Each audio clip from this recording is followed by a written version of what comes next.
Neville and Sean were into racing a lot when I was a kid, so whenever I got a chance I would get along to those. They were always during school hours, so it was hard to do that. But probably the first time there was a YL race, and Neville actually rolled his boat.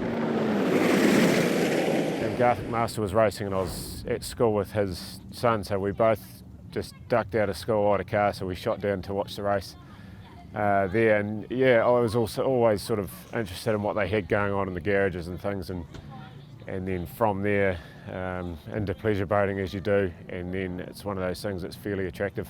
It's an addictive sport.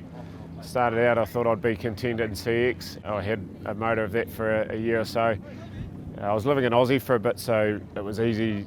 I had a lot of time up my sleeve, and I wanted to do something with forced induction, so we built the A-class motor, which turned out to be a real problem. We just battled away back and forth all the time with that. I think the last time that sort of flew to bits on a run over the lake in Wanaka, and I come back and Regan had his sitting there in bits as well, so I thought, oh, I'll just bite the bullet and go for it. Stepped up, and yeah, since we've moved into the turbo, we've probably done more racing in a year than we have done in probably 5 years. I've been thinking about the mass start for a long time and sort of made a bit of a plan, and then when we got over there, the plan just sort of all went out the window anyway. We couldn't start that as far back. But luckily we had a great start anyway. We got out reasonably out in front. And it was going to be a good indication to see where the boat was really at with speed. So knew John's boat was fast, and he came up beside us, and it was probably faster than what I had thought it was. But by the time we all got up to the mouth, there wasn't a whole lot in it, so we were happy enough to be going in fourth. The run down wasn't off to a good start. We just went all strapped in, ready to go, flicked the starter, and had nothing there. We spent the rest of the afternoon and got back over to Blair's house. He ran a few tests through it, and turned out it was just the battery that had dropped a cell. Next day we didn't have a chance to have a look at the Matuki, and I was really going off a lot of just memory from it. I do know the river reasonably well, and we thought we had nothing to lose, so we were just sort of going for it, and come across that quite a tight corner to get around, and the pump just unloaded, and we just went straight into a spin, and yeah, from there it was pretty tough to get back off really.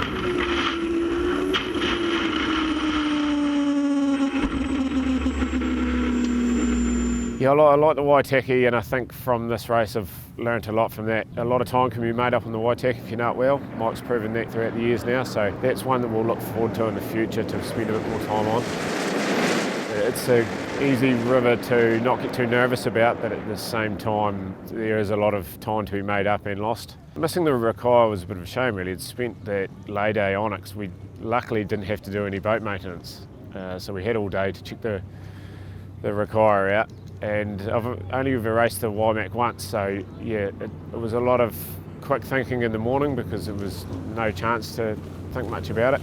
At that stage we just wanted to have clean runs to finish off the last 2 days. We had a pretty good run up, we were pretty happy. It was quite bumpy at the top, but it didn't affect us too much.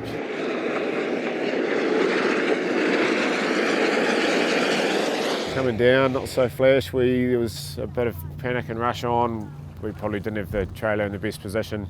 I didn't actually see what was going on. We were all strapped in and ready for the launch, and I just seen a lot of rushing around, and all of a sudden the water had sort of pulled us back in, and we were down and under.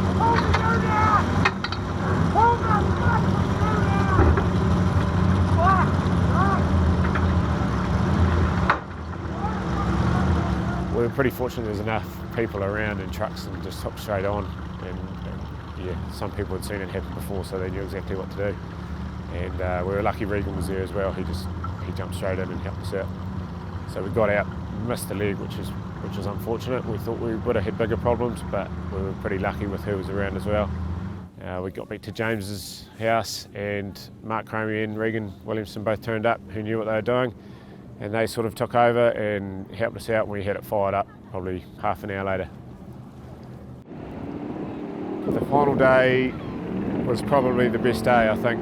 We were just smiles on the face, happy to be back doing it, and we had probably 4 pretty clean runs, and as far as it went, the way to round out the week it couldn't have ended better for us really.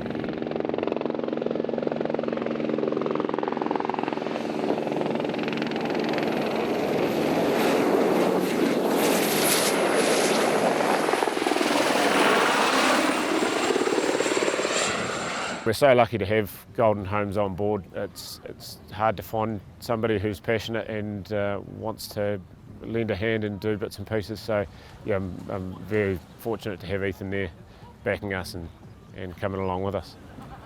Yeah, the new season's going to suit us well. Hopefully we'll get a chance in the next month or so to have a good look at the rivers. We haven't raced the dart for a while, and it's a really good one to nail down.